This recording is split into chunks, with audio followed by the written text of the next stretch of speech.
எல்லோருக்கும் வணக்கம். லாஸ்ட் வீடியோவில் பார்த்தீங்கன்னா நம்ம ஃப்ளோர் அப்படின்னா என்னன்னு சொல்லி பார்த்துருந்தோம். ஸோ இந்த வீடியோவில் பார்த்தீங்கன்னா சீல் அப்படின்னா என்னன்னு சொல்லி பார்க்குறோம்.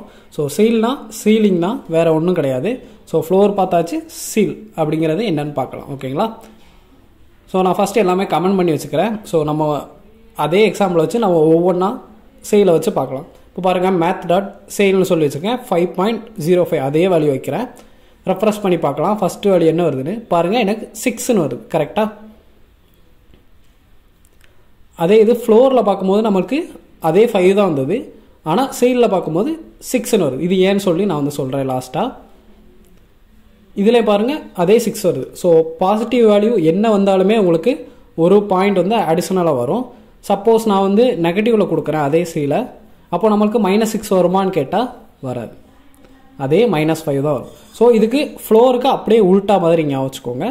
அண்ட் ஜாவாஸ்கிரிப்ட் இன்டர்வியூஸ் அந்த கொஸ்டின்ஸ்லாம் பார்த்தீங்கன்னா இது கட்டாயமாக இருக்கும். இந்த கொஸ்டின் இல்லாமல் இருக்காது. இந்த மேத் ஃபங்க்ஷனில் ஏதாவது ஒரு ஃபங்க்ஷனை வச்சு நம்மளுக்கு கொஸ்டின் கேட்டிருப்பாங்க. ஓகேங்களா? அண்ட் பாருங்கள், இங்கேயும் -5 வருது. ஏன் அப்படின்னு சொல்லி நம்ம பார்க்கலாம். ஸோ ஃப்ளோர்னால் நம்ம வந்து நெகட்டிவாக தான் பார்ப்பாங்கன்னு பார்த்தோம். ஸோ சீலிங்னா மாடியில் உள்ளது, ஐ மீன் மேலே உள்ளது. ஸோ நம்ம ஃபேனெல்லாம் மேலே இருக்கும் பார்த்தீங்களா, அதுக்கு பேர் தான் சீலிங் ஃபேனுன்னு சொல்லுவாங்க. ஸோ அதனால் சீலிங்னால நான் ஒரு ஃபேன் படம் போட்டு காமிச்சிருக்கேன். ஸோ எப்போவுமே பார்த்தீங்கன்னா பாசிட்டிவ் மைண்டாக இருக்கும், பாசிட்டிவ் தாட்டு தான் வரும். ஸோ சீலிங் மேலே மேலே பார்க்கணும், மீன்ஸ் மேலே போகணும் அப்படின்னு வச்சுக்கோங்களேன். ஸோ 1.5 இருந்தால் 2ன்னு வரும், 2.2 சம்திங் இருந்தால் 3ன்னு வரும். ஸோ எப்போவுமே பார்த்தீங்கன்னா சீலிங் நம்ம உயர்வு எண்ணம் எல்லாமே பாசிட்டிவாக இருந்தால் எல்லாம் மேலே உள்ளது பாசிட்டிவாக வரும் அப்படின்னு சொல்லி ஞாபகம் வச்சுக்கோங்க.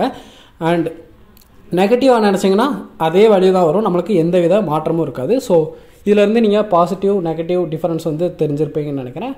அண்ட் நெக்ஸ்ட் வீடியோவில் அப்சல்யூட்னா என்னன்னு சொல்லி பார்க்கலாம். ஸோ அவ்வளோதான் இந்த வீடியோ. இந்த வீடியோ உங்களுக்கு பிடிச்சிருந்தா மறக்காமல் லைக் பண்ணுங்கள், ஷேர் பண்ணுங்கள், கமெண்ட் பண்ணுங்கள். அண்ட் இது வரைக்கும் நம்ம சேனலை சப்ஸ்கிரைப் பண்ணாதவங்க மறக்காமல் சப்ஸ்கிரைப் பண்ணிக்கோங்க.